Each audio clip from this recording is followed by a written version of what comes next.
time, the infamous rover Reynardo plundered the floating isles. Then his mother called him to her deathbed.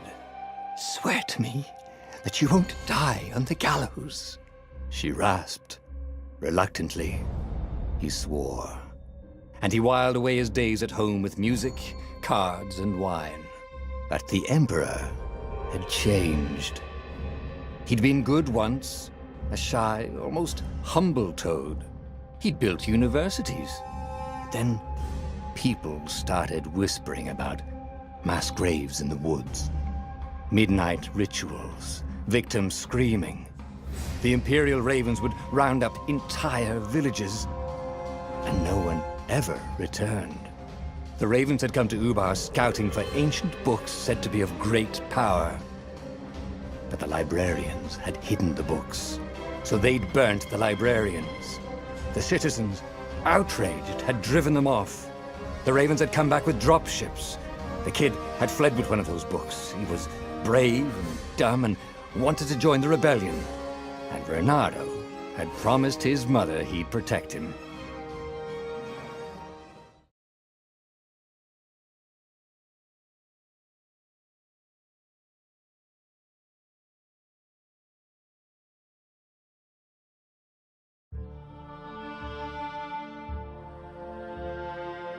The kid was looking down, watching his city burn. "Sorry, kid," Reynardo told the kid. "Look, if we give them the book, they'll leave you alone." "My mother died for this book!" "I promised her I'd protect you." "Oh, damn it." The kid had run off. With the book, of course. So Reynardo had to run after him.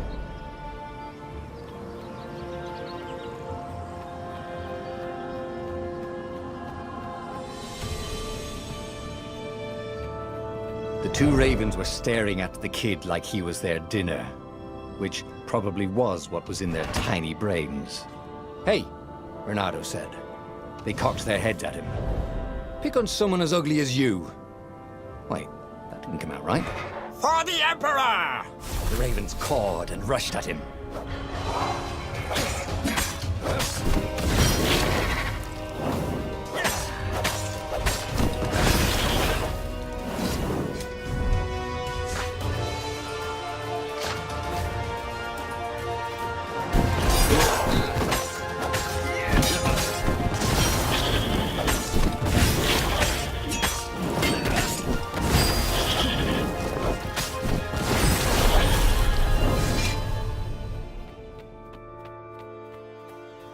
A dropship flew overhead.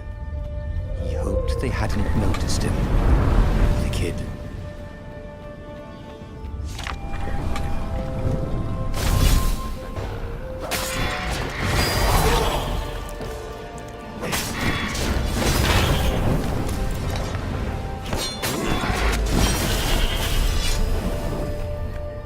Oh, right.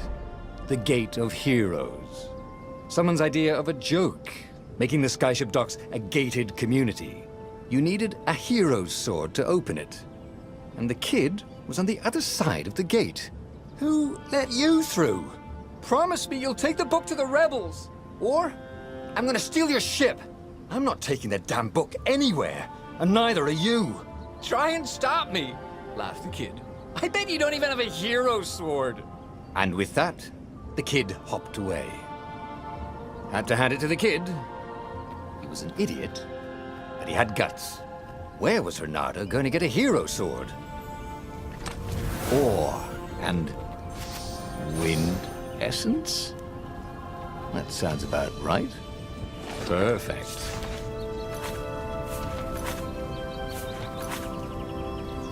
A hero sword. QED.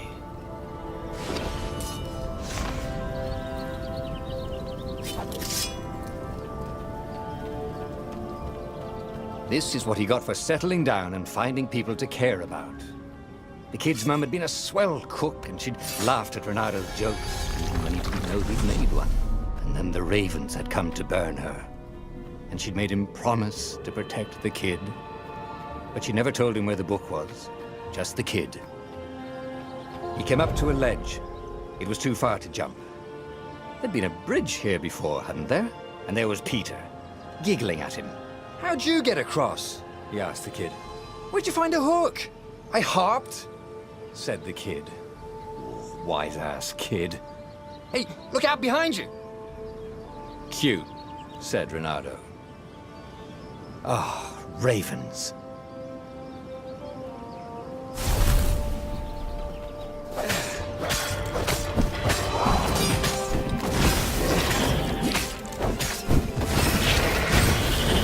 It was time to talk some sense into the kid. Just hook his way across the ledge and chase the kid down. Thing was, he hadn't used his hook since he'd retired. How had he done it? Maybe if he meditated at that altar there, he'd remember his old skills.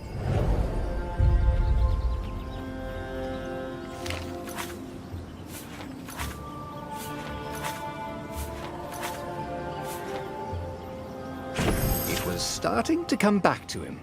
Something you never completely forgot, like how to freeze time when attacking. The more he fought, the more he'd probably remember.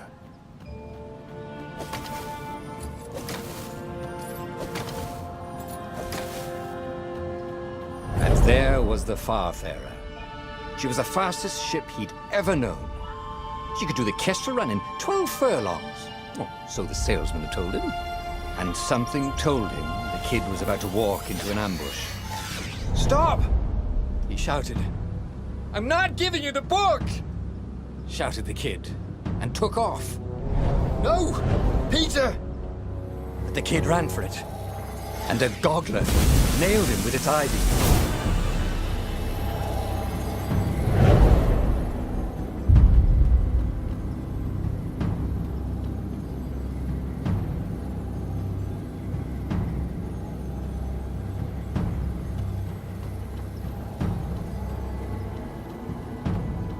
The book was unburned. Next to it were the buckles from the kid's shoes, and a kid-sized pile of ashes. Damn it, why hadn't he lied and told the kid he'd take the book to the rebels? The kid would be alive now. Really pissed off and betrayed, but alive. Oh, damn it. Reynardo picked up the book. He couldn't let the Empire have it now. He was going to have to get it out of there. He'd be a wanted man. Probably have to join the rebellion just to have a place to dock. Well, he'd hated home life anyway. What was the big deal about this book anyway? Maybe he should open it and find out. All that had been years ago. How many? The war was a blur. And now 3 Raven scout ships were chasing him. Where are you running, rebel? Cawed the Raven captain over the loud hailer. Reynardo could see them cranking up their catapults. Just going out for milk? Reynardo yelled back.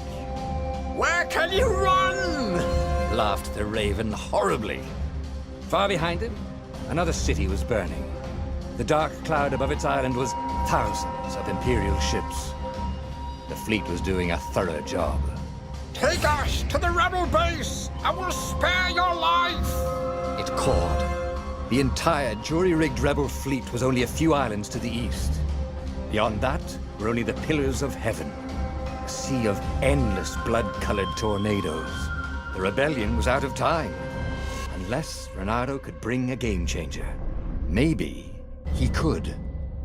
Reynardo had found out where he could find the pieces of the Sky Ripper, the legendary weapon that had exiled the lost gods. Surely a legendary weapon could win the final battle. On the other hand, his old friend Lapino had sent Reynardo a desperate message saying he had a brilliant scheme to save the rebellion. If Reynardo could only rescue him. Reynardo dived the Farfarer towards the abyss. As he felt the heat of the jet stream, the Raven ships peeled off. Not stable enough to follow him down there. Now it was time to choose. Lapino or the Sky Ripper.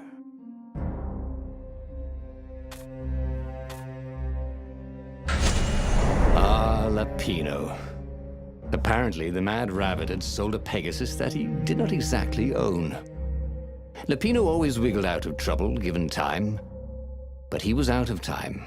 The Ravens had figured out that Lapino was a rebel spy.